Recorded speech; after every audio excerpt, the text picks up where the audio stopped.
Hey, this is Sandy, And Randy. and we're here on AT Corner. Being an athletic trainer comes with ups and downs, and we're here to showcase it all.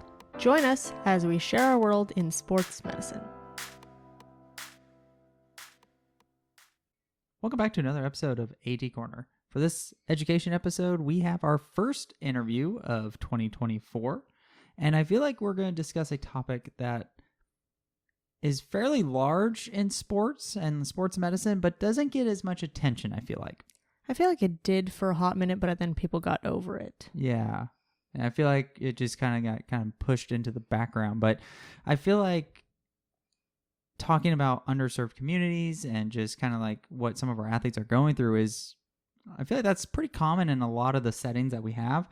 I mean, obviously like on TV, like those higher athletic levels, maybe not as I don't want to say significant, but not as like present because of just all the resources these like universities and pro teams have. That makes it seem like, oh, well, there's all these resources, but it's a lot of before and what happens to these athletes after those kind of environments that we need to be affecting.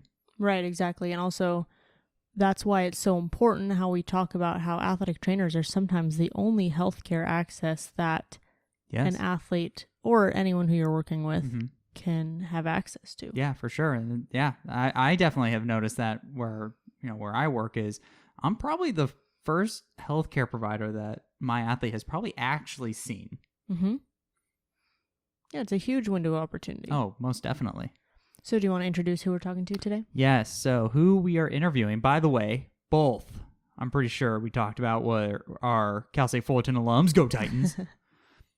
So Adam Cady holds a Bachelor's of Science degree in kinesiology/athletic training from California State University, Fullerton, and a Master's of Health Science from Duke University.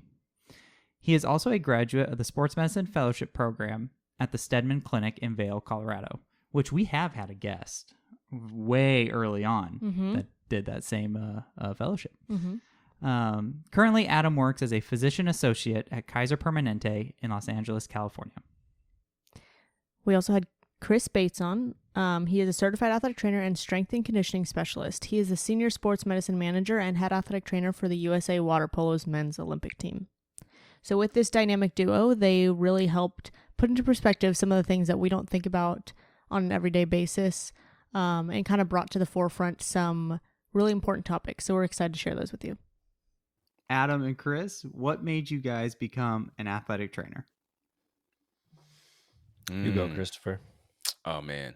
This is an easy one for me. You guys seen the movie Cars? I don't know if people have kids, if your listeners have kids, but the best way to put it is I'm like Toe Mater when it comes to cars, when it comes to being an athletic trainer. I had no clue what an athletic trainer was growing up. I'll try to make this quick. My dad was a registered nurse. My mom was a recreational therapist. That's a legitimate profession, by the way, recreational therapy. And anyway, so growing up in a household of healthcare or allied healthcare, my dad worked in a hospital and pediatric intensive care unit. And so I'd go to visit him often. So growing up, it was like, oh man, I had an interest in the medical field, but it was always like, oh, you're going to be a doctor or a whatever, and I'm like, maybe, okay, because I'm smart, and that's kind of the common thing, and that's what the adults would tell me growing up. But as I got older, I'm like, man, doctors, it stinks in hospitals. I realize it's the smell of antibiotics, and I'm just like, oh my gosh, I don't really want to be a doctor. So I just knew I wanted to do sports medicine.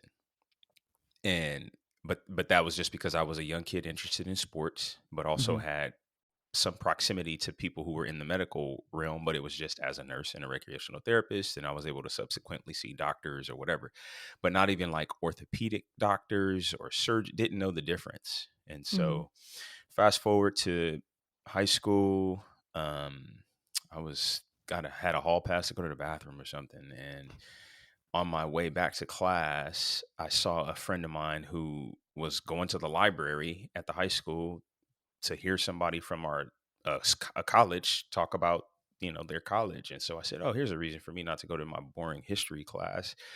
I go into the history class and I'm like, oh, hey, I got to go listen to this college, introduction, whatever. Go to the college thing. The lady was from Cal State Fullerton, and she didn't have a clue of what an athletic trainer was either. Oh. But she knew they had a kinesiology program because, they trained her up to sell people on the school enough, right? Hey, we have so anyway, she gives her spiel and I'm like, hey, do you have a sports medicine program? And she's like, yeah, it's called kinesi. She could barely say kinesiology. And I'm like, all right, cool. So I decided on a whim, like, I'll enroll in this school, and if I get accepted, I'll go. That happened. I get to campus, I visit, and it's not until I step my foot on the campus and start to learn about Cal State Fullerton and in the kines department of what an athletic trainer was. And not to mention, it was one of the better programs in the country. And Julie Max was there at the time, and the rest is history. Toe Mater. And that's where we met. Yeah. Oh, that's really cool. That's awesome. Yeah. Yeah. I mean, this is a quick little plug, like a part of some of the things that we talk about, right? And the work that we do, why we do it is because, just this reality of many people don't know what an athletic trainer still today is, or have an incomplete perspective of what it is, let alone to be able to get into the field. So I was fortunate and blessed enough to literally be guided there, so like Toe Mater. Means it was right. Yep. Adam, what about you? Well, you guys know Flo from Cars. Oh, yes, come on. No, just kidding. I was gonna say, I'm detecting a theme. I couldn't think of another character from Cars. That's great. Good job. I actually I got tricked into healthcare by a Navy recruiter. So I don't have a great story like Chris. I literally had not a lot of direction. And when I was 18, leaving high school, I became a medic for the Marines. When I was leaving the military, I had gotten some level of education done, and I was at community college looking at degree programs because thankfully I had a counselor who was giving me some level of direction. And there was these like papers in the file folder in the counseling office, and I saw athletic training and kind of looked at the curriculum and thought, well, I was an athlete for most of my life before the military. And it really blended the world of sports and healthcare for me, since I had a foundation from the military, and sort of the rest is history. But in hindsight, I think things happen for a reason. And, my wife is a former athletic trainer. We met at that community college. Chris, who is very integrated in our family's life and a lot of the work we do, we met at Cal State Fullerton. So there was a purpose. I just didn't know that purpose and that plan at that time of life. So I'm really grateful for where we are today. I got to say, this is the first time that we've had all four of us on, and none of us have had an athletic trainer in high school or in college, and that's not the pathway. That's usually the pathway that people find athletic training. I think it's really cool that all four of us have discovered athletic training in a different realm. I'll give you a caveat. I had a high school athletic trainer.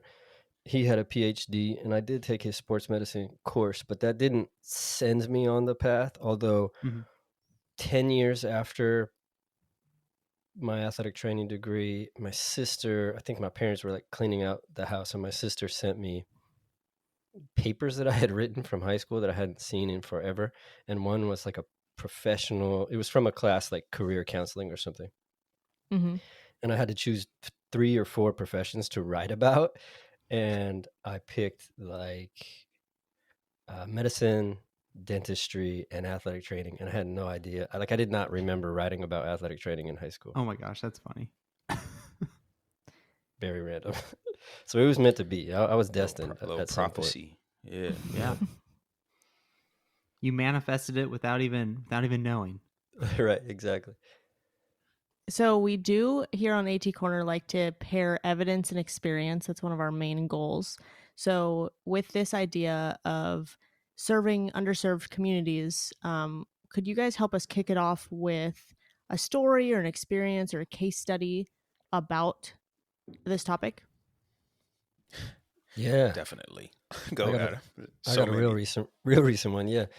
So Chris and I started this nonprofit at last, athletic trainers leveraging activism For social for social transformation. transformation, which the purpose of this nonprofit that we started 4 years ago is to improve health equity for athletes from underserved communities.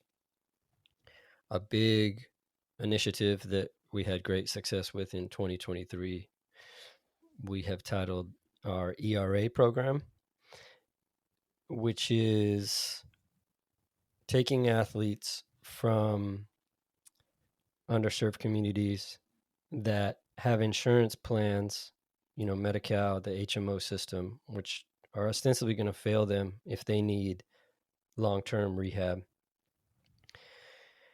So we take them through the ERA, Elite Rehab Accelerator, and from start to finish, we provide them, I would say, above the gold standard of care. So that's prehabilitation. We have this 9-point improvement system that we work through. Prehabilitation, no limitation on how many rehab visits they can have, ride shares that pay for them to and from visits, so removing barriers to care. We recently partnered with a supplement company to provide amino acid supplementation that has been demonstrated to limit muscle atrophy, probably potentiate wound healing, and some other benefits in the perioperative period. I don't even think I hit 9 points, but I think you get the gist of how we're trying to improve access to care and just the quality of care that athletes receive. And so, a real life example, a case study, one of many, is this young basketball player. He started the 12-month ACL rehab under the ERA in November, and we asked him for some media things we asked him the question, what does our nonprofit, what does Atlas, what has that program, the ERA program, meant to him? And this is a quote from this athlete: "I felt my hope restored, that I would be able to return to love what I do for my team that relies upon me." And we just see disparate outcomes for athletes from underserved and underrepresented communities when they need to go through something like an ACL surgery. They wait more than 3 months sometimes to have the surgery. They have limited number of PT visits, like basically the opposite of what I shared at the beginning that we have tried to solve for these athletes. And so one piece of it is the sports medicine care, but I think the second piece of it, which is a bit hard for me to articulate, is letting these student athletes, these young individuals in communities that are underserved and underrepresented, know that they matter, that there's organizations like ours that care about them as humans enough to try to solve some of these issues of our system for them. Yep. In those particular ways too. Right. Oh, you can get help and served in the world of sports as well, or in sports medicine. So you don't have to wait until you've achieved certain accomplishments, get to the Division 1 school or wherever you end up going, and then receiving that care, because that's typically what happens.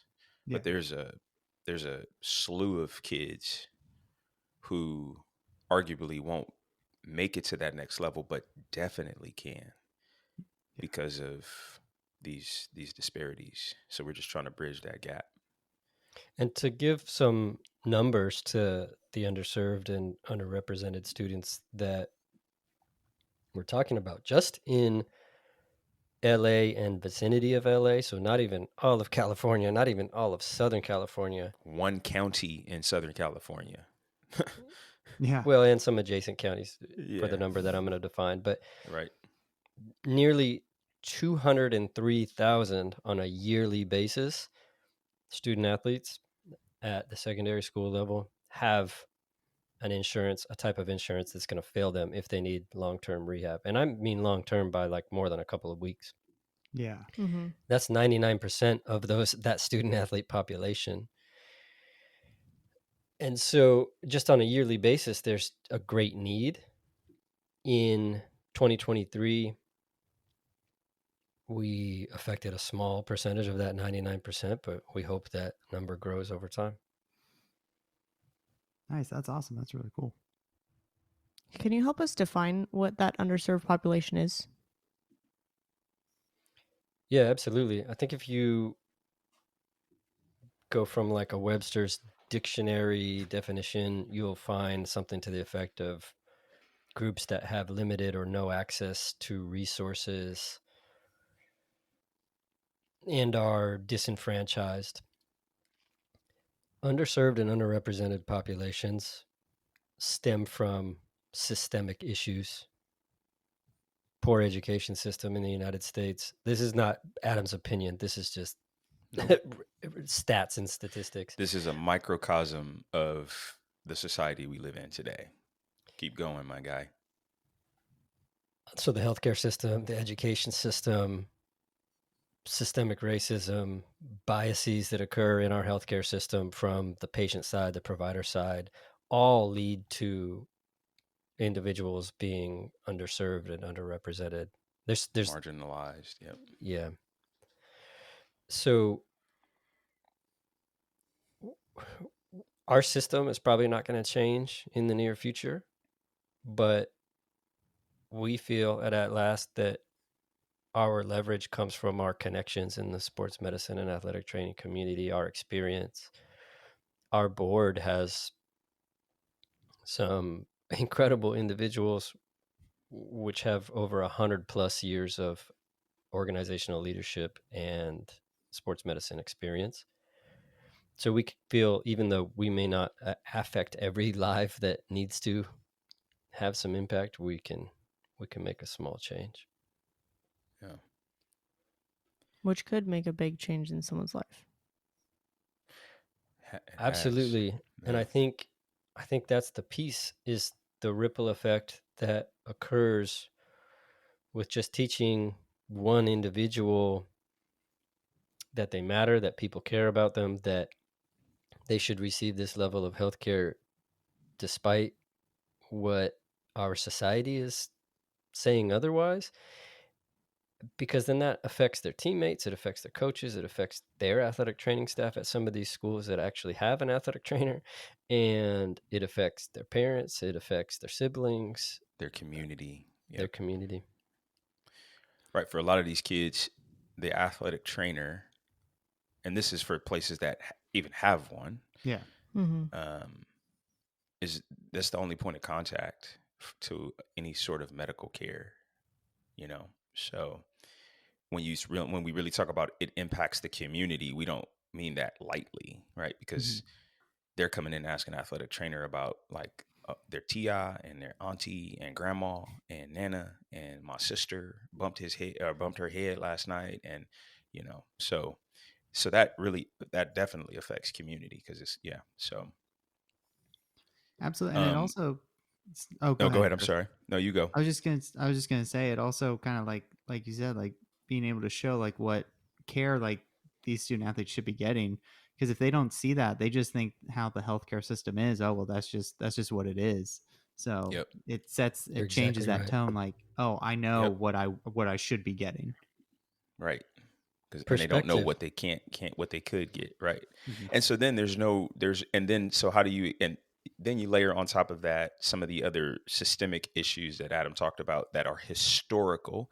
I think it's important to recognize that some of these systems are very historical and ancient, unfortunately, Mm-hmm. influenced by horrible people, right? Or people with horrible outlooks on life, however you want to put it. A guy named Ibram Kendi says it best, and I really appreciate his perspective, because it's not as harsh, and it helps people to understand and kind of deal with it a little better. But people who promote racist ideology, because that's really what it stems from. Racism is an ideology that then gets maybe at one point in time for many people was intentionally acted upon. But now today, but then they create all these crazy systems that Adam talked about. So it's like embedded in things. And so now you have racist ideologies that are perpetuated a lot of times unbeknownst to people. And I don't care what color your skin is, right? I can perpetuate racist ideologies, right? And so that's what I appreciate about Ibram's perspective, is that it kind of it removes this strong finger pointing, shaming kind of thing to say like, hey, this is something that you can affect a change within yourself and within others around you, right? It's not, rather than just this label being smacked on you like, oh, so and so is racist, or so and so, this person promotes racist ideologies. We can leave it at that. You right? I'm not God to really judge a person's heart. I mean, I can look at the fruit. I can look at the fruit. I can tell the fruit. I can tell the tree by the fruit that it produces. It's a We good some fruit analogy. inspectors, right? But anyway, I digress. But yeah, those are some of the ways that we can define that population and realize what it is that we want to do with them. Um, I think it's a good analogy, right? The other one is, hey, how can we define that population just on a more general term?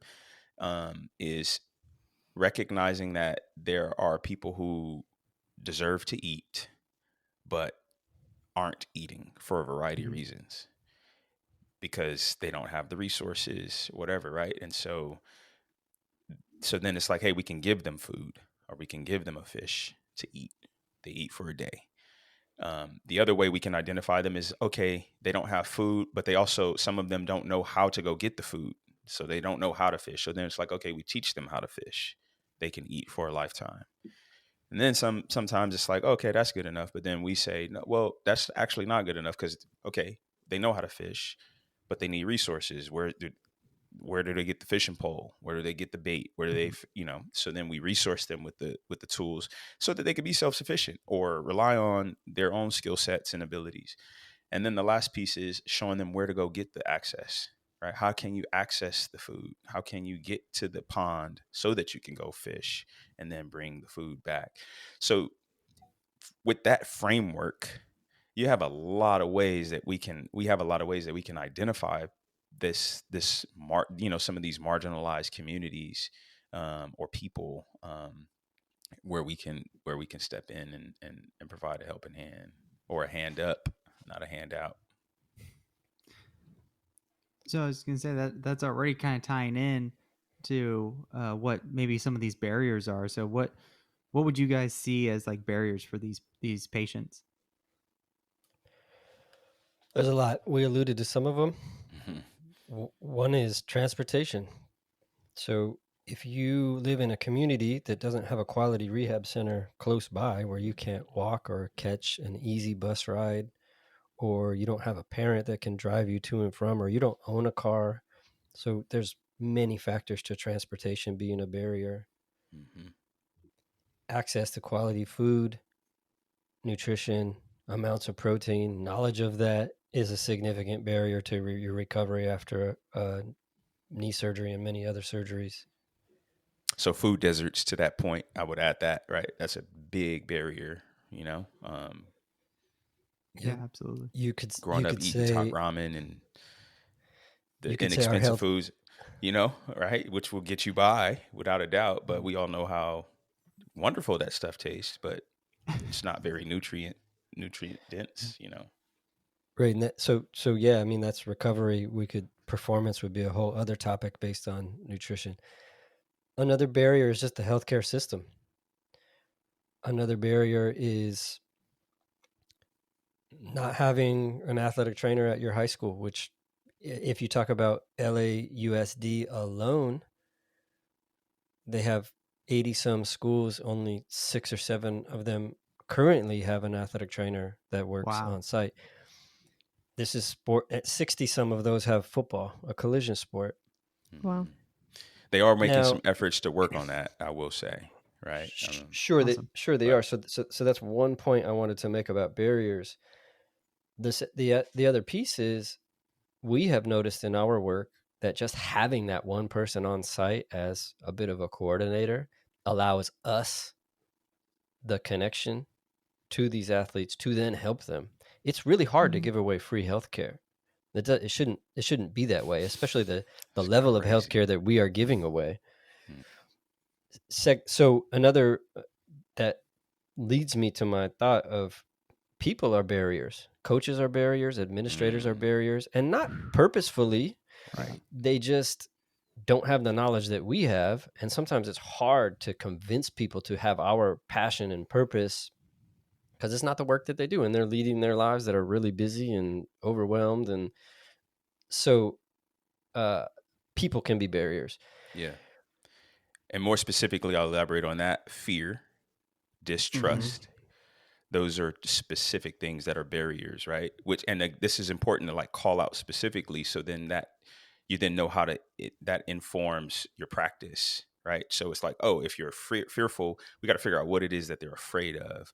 If they distrust, we got to read that. Okay, our expectation is not to come in and serve right away. We need to just establish relationship and rapport. We need to maybe figure out ways to show up, show our credibility, be consistent with something, so that the trust starts to develop, right? And then maybe the fear starts to go down, which therefore the barrier starts to drop, So go ahead, Adam. Sorry.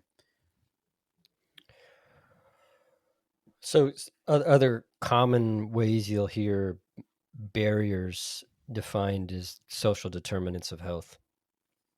Bingo. And there's just, we could go on and on at the topic. I think we've done some justice of Yeah. of how to define that. I just got the picture of like one of these, I don't know, Mission Impossible or whatever, where all the red lasers are all over the place. And I think Yeah. that's an apt picture of, accessing healthcare, man. Like for us even in our small little journey with our small slice of the pie, it often feels like we've got to try to maneuver around all of these red lights so we don't set off any triggers. And other barriers that Adam talked about, or that he maybe some that he didn't mention, or even like larger organizations or associations, just due to like ignorance is a barrier. You know, I mean, we'll try to go and get support from, especially early on, we would try to get support from bigger organizations that you would think would be down to rock with this, and barriers. So Mm-hmm. all from all angles, we're like, damn, well, we can't, excuse me, we can't get around, so we got to, kind of almost feel like you got to walk on eggshells. So we're just like setting all the damn alarms off. We don't care. Like, let's just get it done. The analogy god. I'll leave you with two other things that I think you'll commonly see from like the National Institute of Health. Income is an obvious one. The more money you have, the better access you have to healthcare and all the things we talked about. But one thing that I think is really important to our work and how we strategize, even just our ERA and an upcoming mental health accelerator that we hope to roll out in 2024, is mental health. So just stress of your environment, how you're raised in early life, how trauma impacts your health outcomes is huge. So literally, if you're chronically stressed, or you are, or have a traumatic past, which these are not uncommon things in underserved communities, that will affect your outcome after, let's say, an ACL surgery. It's absolutely going to affect your outcome in returning to play from a concussion. I could go on and on and on, the injuries that are impacted by chronic levels of stress and or history of trauma. And so part of our programming is mental health screening that you just don't see in these levels of sports medicine because of resources, not even having a staff member on site, the amount of time it takes to dig through that literature and understand that literature to be effective in your screening, and then implementation processes of mental health things. So just another example of the uphill battle that most student athletes go through in terms of remaining on the field, remaining in the classroom, but then the exponential issues that you see in athletes that just don't have a level playing field based on how they were brought into this world.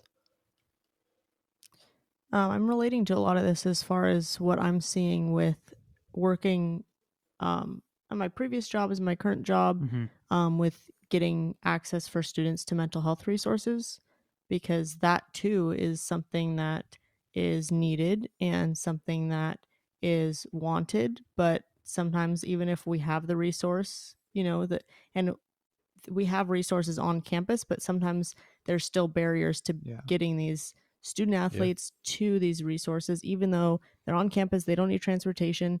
So we are trying to bridge the gap in that. So just adding on all the things that you guys are talking about, transportation and access and insurance and other things, I can kind of see how it relates. Yeah, look, I have much privilege in my life, from my income, the color of my skin, my health insurance, my knowledge of the medical system, and education and training. And I have barriers to mental health care. Right. 2 years ago, I was trying to find a therapist, and I think it was November, and they scheduled my visit in April. Oof. So imagine individuals who don't have, or who have many more barriers than I have, and maybe their knowledge is, okay, I guess I just have to wait until April. But because of my knowledge and privilege, I didn't wait until April. I just sought other resources and other avenues and other paths. Yep. Wow. And you know what? It kind of goes back to the whole systemic, like problem, like especially with mental health care. Like that's not covered in a lot of these insurances. So now that's like, if you want to have quality mental health care, you're more than likely gonna have to pay out of pocket. So it just makes that even harder in that realm of the healthcare system. Yep, spot on. What would you guys say One, were some other go. unforeseen circumstances due to these barriers?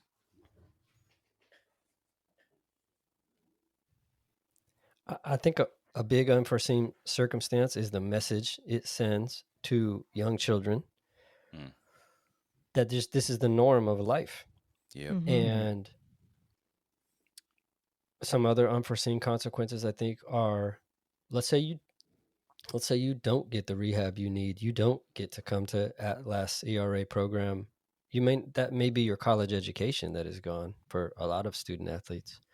It may be you have a concussion, you don't get appropriate care, and now you're struggling in class, and now you're a year behind, and then just the domino effect. And so this is hard work, and it pains me on a daily basis to know all of these statistics and this data that I've had to learn to try to navigate how we create our programming.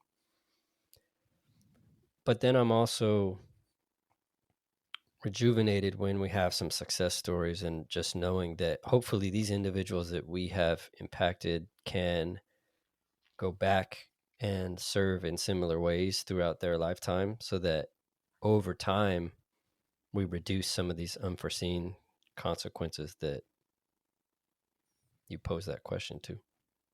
I think it's important to highlight another unforeseen circumstance on the other side in terms of as a provider.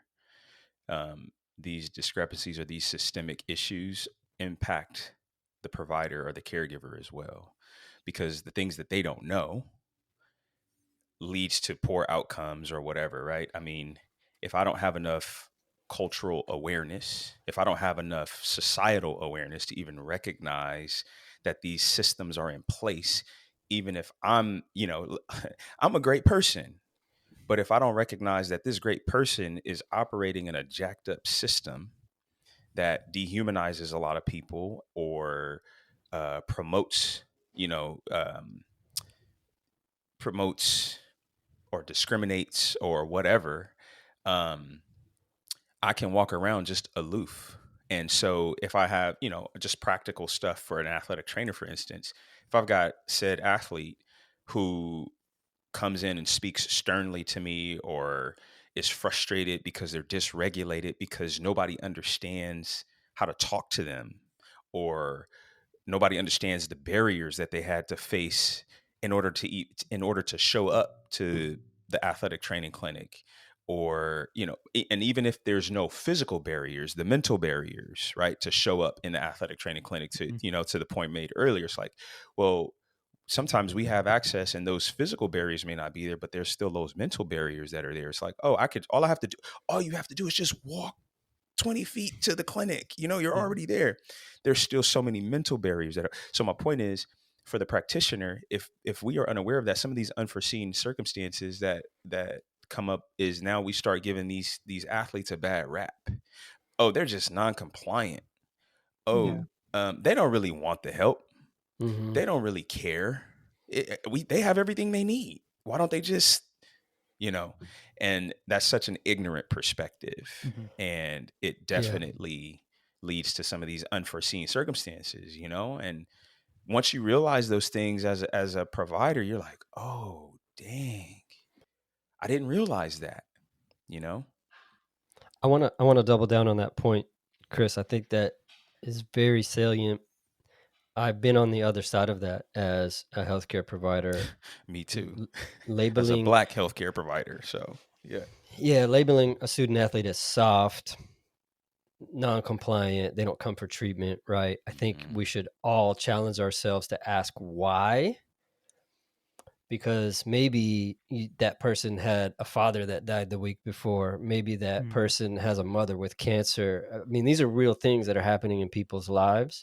So when we remove our biases and why we are triggered by that athlete not wanting the care that we think they need or should have, I think we start to unravel this onion of the intricacies of people's lives, and we realize that maybe we just need to help them get the care they need versus label them as soft or non-compliant or whatever, all the labels that we do on a regular basis because we're humans. And we're dysregulated ourselves. What about this one? So, we give the kids who come in a bad rap because they're always complaining about something. So we start to wonder if their pain is real, right? And while we do know that it may not be, there, to your point, like, rather than us kind of mocking them, which I'm guilty of, or dismissing them, which I'm guilty of, and maybe it's true that they may not have pain, or but they're coming into your clinic and they're coming in proximity to you for some other reason. Yeah, they have a need. Right. And so, but because we don't have enough time, or because we are dysregulated as the practitioner, or we feel rushed, or we may not think we know the answer. That's another one where it's like, man, we tried everything. There's nothing wrong with you. And it's like, maybe it's actually not about their ankle. But they're feeling the pain in their ankle. But maybe it's actually not about their ankle. Maybe they just, why don't you sit down and talk to them and ask them how their day was? Right. Let's see how that outcome might happen. Yeah. What so Adam was saying. Adam was saying, go ahead, someone could have someone at home with cancer or something big, whereas there's also things that are small in their life, like maybe their dog's not doing well or is nearing the end of their life, or maybe there's something that's, I mean, that's a big thing. Obviously for us, that would be a big thing, but like something that wouldn't to someone else would not be seen as something as big, quote unquote. Yep. Because perception's everything. So if whatever that stressor is bothering them enough, then it doesn't matter what it is. Yeah, for sure. Agreed.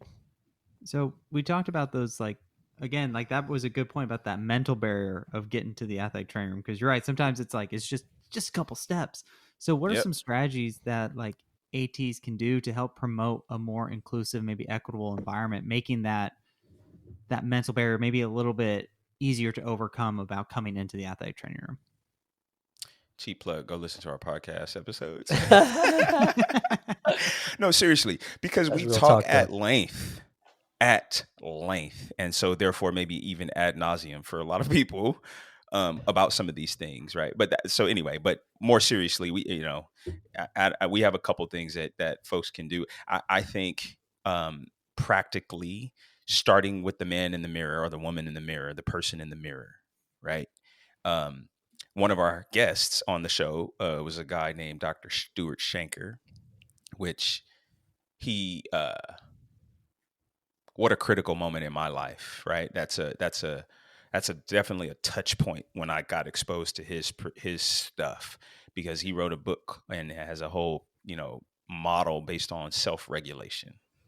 Hmm. And so, and in that self-regulation, he helps identify the things that can dysregulate us, right?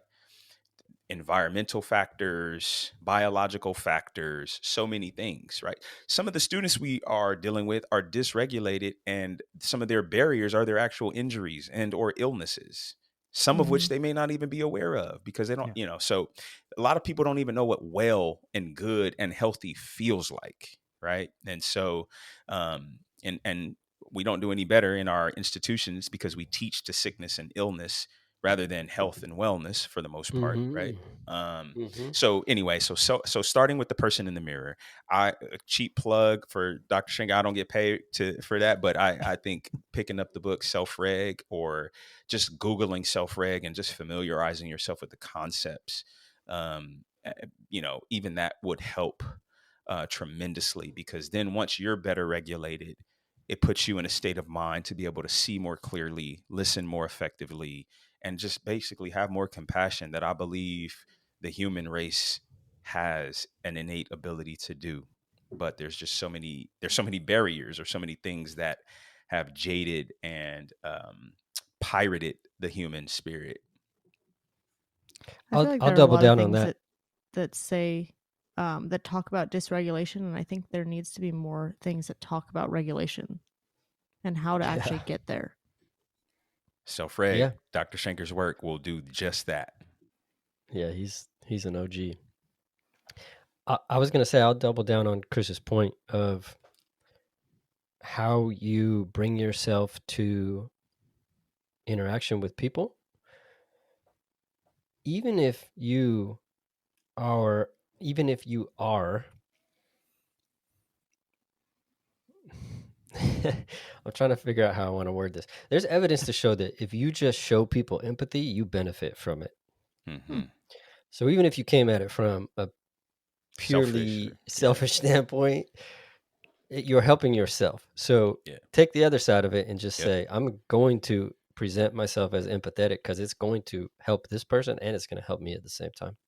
There's a good children's book called well, it's a big book too, an adult book called How Full Is Your Bucket? I think Oh, that's the title. But that it's that same concept, right? So if you put a drop in somebody else's bucket, not only is it beneficial for them, but a drop goes in your own bucket too. hmm. Another analogy. There's like 7 analogies today, Chris. Rolling, bruh. Six early morning analogies. 7 before Electrifying. 7. Stimulating. We got Yes, this. There you baby. go. That's right. In the So AT another corner. that's us. Um, so another actionable thing that we want to touch upon is what ATs can do to promote an inclusive and equitable environment. Man, these are obviously like big questions, Yes, right? yes. For Honestly, sure. Yes. But some of these Yeah. are also to try to just get us to start thinking about yes, good. where to Mhm. start. Beautiful. Mm-hmm. Because I'll some people don't even take the time to think about that, Yes. and Mhm. oh yeah, of course I do that. Of course I do that. But do you really? Like, where's that Right. self reflection? Good. So I'll give an easy one, which is some very easy to do kind of self-directed education. University of South Florida has a DEI certification program. I think it's like $50 or $100. You get a certificate at the end. It's not long coursework, it's videos, and it's excellent just to give you an understanding of how you can create a more inclusive environment in your workspace. Oh, that's Mm-hmm. awesome. Maybe one other practical one is for hey, at the very next moment you have, go and talk to an athlete beyond their physical stuff. Go and talk to an athlete beyond their injuries or whatever. Um, and maybe start by sharing something about you. Um, Yeah, so maybe, that's another maybe practical thing. And it may seem like ineffectual or irrelevant, but it definitely is relevant, right? Like you're starting to help build that rapport and things Mhm. like that, right? Obviously you don't overshare, right? But just when you go in and talk to that athlete, they might expect you to ask them about their ankle or whatever, but just tell them about your day. Man, I had a good day today, and tell them why. Or, man, this weekend was kind of tough for me, and tell them why, real briefly, and that might be another way to. And if it doesn't work the first time, try it again and again, because trust takes time, so Mhm. it might be another one. I like But like that, I said, Adam. that's a Yeah. big question, right? So there's people are researching these things and talking about these things on much larger platforms than we are, but that's maybe some of the low hanging fruit. I mean, you got to start somewhere. Yeah, for sure. Gotta start somewhere. That's a great phrase. So we touched on it a little bit about at the beginning of just talking about your guys' mission at last. But now going on the flip side of talking to your admin about like, hey, how can we improve just how we touch the topic of inclusion and equity and how we can improve our care in that? How do you kind of bring that conversation up to administrators? I'm gonna add in real quick that We're still with trying to the figure that one idea out. exactly with the idea that a lot of people think that it is a topic that is talked about too much. Yep. Um, Yep. so they're gonna just look past it and put it on the back And see burner. the buzzwords. Exactly. Mhm. Yep. One thing that So I'll say, let me just say this real quick, Adam. I think it it might it's hard to consider, but you can do it. It might not be a topic that is worth talking about so much early on. Mm-hmm. So you got to figure out a way to actually just do something. It's maybe some of these things that we talked about, Mm-hmm. and even doing something with the administration, right? Whatever that looks like, inviting them into something, ha- sending them whatever it is. I don't know, but it's more so doing something, um, and then having this. It's a risk that you take, and having the Mm-hmm. courage to say sorry later, if it's something Mhm. that's off the beaten path or something that you know so anyway, I was going to say, just generally speaking, because of the things that we just said, man, there's a lot of talk. There was a quote that came to my mind, but it was real fuzzy, so it was hard for me to repeat it, but it was something to the tune of like, um there's a lot of talking that we do about things, Mm-hmm. um but especially with admin and things like that, and talking is important, but just even with the admin, you do figure out a way to do it with your actions. I don't know what that looks like, but Adam, what are you going to say? I could give some examples, but let's hear what Adam has to offer. I'll give an example, but I'll give a thought that just came up with the question as well. So for an example, I think try to integrate or utilize resources. So maybe we come or at last comes to an institution and discusses some of these barriers to athlete care. Hmm. Maybe larger organizations that do more of this consulting work come to speak on that sort of thing. Right. Because if you get people with a bit of knowledge that can present it well, people tend to listen more. Hmm. Mhm. And then you remove your relationship with that administrator That's a because good they're going to point. have a Yep. different, Mm-hmm. Mm-hmm. they're going to respond differently if it's coming from a close relationship, potentially. It's like my son. I'll tell him the Yeah, same man. thing somebody else tells him, and he's like, "Oh, I get it now." It's like, "Bruh, come on." I did the same thing Literally, too. Yeah, Yeah, of literally course. me. Literally, yes, if I it comes know. from Adam. Yeah. Yeah, I told um, my son about sugar and whatever, and he's like, "Oh, Dad." And then Adam tells him about this. He says this. I got the information from Adam, and Right. then Right. Adam says it, and he's like, "Oh, hey, Dad, I'm making these changes." And I'm like, "Oh, great, son." Uh, anyway, go ahead, Adam. What else? so it made me think about just expectations. So this is, as you said, Sandy, people are tired of hearing these sort of things. which Yeah. is fine. But the reality is change still needs to happen. And change is probably going to need to happen before we die, even literally. So there's this quote that rings in my head a lot from a therapist that I've worked with, which is expectations are predetermined disappointments. Yeah, there you go. Chris is holding up I had a a post that's on my laptop. post-it Yeah. note of that.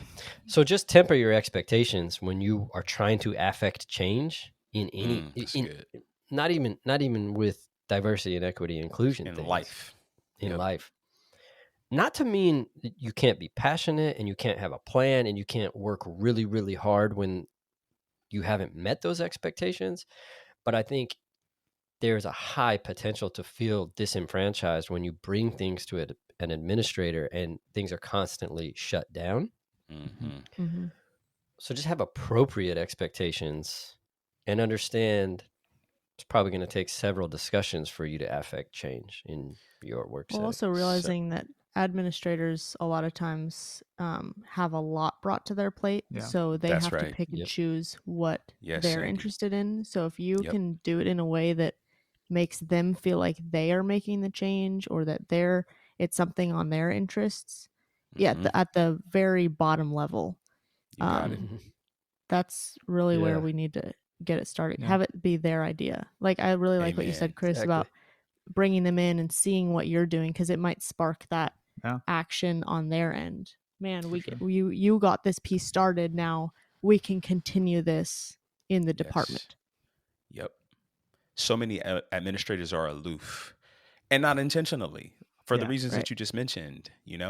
That their post is in that ivory tower. That's where they have to go and do their work. Yeah. And so sometimes, and it's hard to get out of that tower, right? You might have intent, because I've been in that tower to some extent, right? And you might have intentions to get out of that tower on your own will, but then on your way out, there's so many things that can force you back in and cause you to stay in. Oh man, I got to get to this. Man, I was on my way out to come and see you. I couldn't make it out. I mean, that's how athletic trainers. How do we feel about that? Hey, I want to go watch practice. I want to come to everybody's game, right? Yeah. But there's always something that can. So yeah, that's a really good point. Once if we can get them out to see it, or if they can't see it, maybe we'll bring it to them. Let's shoot some videos, Mm-hmm. and it's like, hey, take a look at this in your tower. That might entice them to come out a little more. Yeah. So yeah. On the flip side, I will say this is a really hard thing to do, to solve or create change regarding DEI. But if you do that, culture is going to be banging wherever you work. Yeah. Mm-hmm. Banging means it's going to be lively, it's going to be healthy, it's going to be well, it's going to be thriving.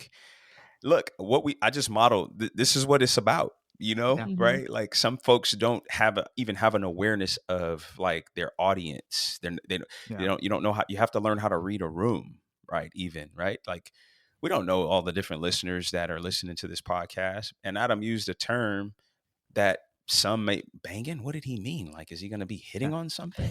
Is the culture going to be hitting? It's like, yeah, actually the culture is going to be slapping. You can go and look up that Urban Dictionary or something so you'll understand what we're communicating. But yeah. You ready for some action? Yes, especially with a topic like this, action is the big word.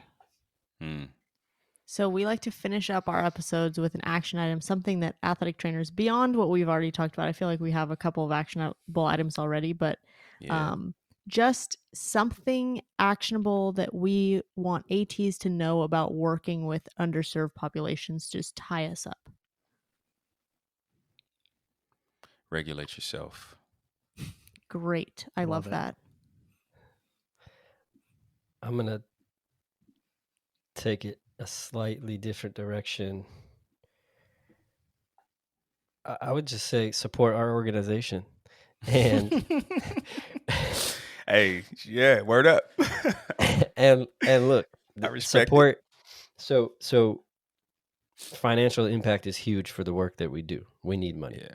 But support doesn't look just like giving dollars. Support looks like connecting with us on social media. So Instagram, LinkedIn, rating our podcast, listening to the podcast, volunteering, doing your own fundraising, just having a conversation. If you want us to speak about these initiatives on your campus or through Zoom, that's all support.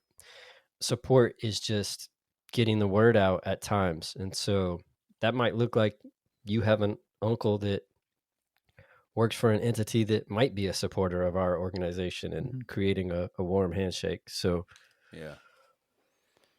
And that's my supporting take our on point. organization isn't well, just for those who need the link to be made. I appreciate Adam being so forthright about that, is because supporting the organization isn't just about our egos or whatever. It's going to help some of these action items that might be, more advanced or require more lifting, that will happen. And but you took the action by supporting and bringing awareness and things like that, which continues to enable us and put gas in the tank and fuel in the fire for us to continue to do some of these things. And it'll keep you connected to the movement so that you can stay aware of maybe more practical things that you can be doing in your own life, in your own practice, and joining arms with us, right? Even if you're not intentionally trying to, like if you are doing the work of trying to affect change in some of the many ways that we talked about, you're partnering with us. We got the same mission, So whether our name is on it or not, we don't really care about that. We just want to see the work happening. So yeah, support at last. I'd be remiss not to end with thanking people who have supported us in the past and continue to support us, and especially partners like Accelerated Recovery, Move Lab, Evolution, PFATs. I'm probably missing some, but those are Man, big. even just from the beginning, right? AT Vantage, just from the roots, from from the cradle, due to our inception, right? Birthing, helping birth the podcast, early board members and early supporters who came along. Yeah, yep, good point, Adam. We are appreciative for all of that so far, and that's all a part of the work, Well, I think we'll make an impact on a lot of ATs through this. So thank you so much, both of you guys. Appreciate it. Yeah, thanks for having us. Appreciate that. I really like what Chris said at the end there. I feel like that's just very, you have to, when serving other people, you have to also consider yourself, but you can't it's like a fine balance. Like you have to put yourself first, but you also have to put yourself first so that you can put them first. Does that make sense? Yes, for sure. Also, I think one thing to appreciate with the conversation that we had with both Adam and Chris is just how there's not just one right answer for this topic. There's a lot of different variables, but I think the biggest thing is just starting that conversation and trying to get those resources in place and getting those tools and kind of, again, just that reflection aspect of being able to take a step back and kind of look at what we're doing, how can we do it better, and how is this affecting somebody else, for sure. Mm-hmm. So anyway, if you guys are new, we do every other episode as education or stories. This one was an education episode. Next week we are going back to our stories, where you can hop on our Instagram stories at AT Corner Podcast and submit your story or your experience in the sleuth of experiences and stories we get from other athletic trainers. We also have a Facebook group. So if you want to continue this conversation, head over to facebook.com/group/AT Corner Podcast, where we will post an episode thread so you can comment on that, or you can jump on any of the other threads we have on there. And I think that's all I have right now. Do you have anything else? Nope, that was perfect. Thank you for helping us showcase athletic training behind the tape. Bye.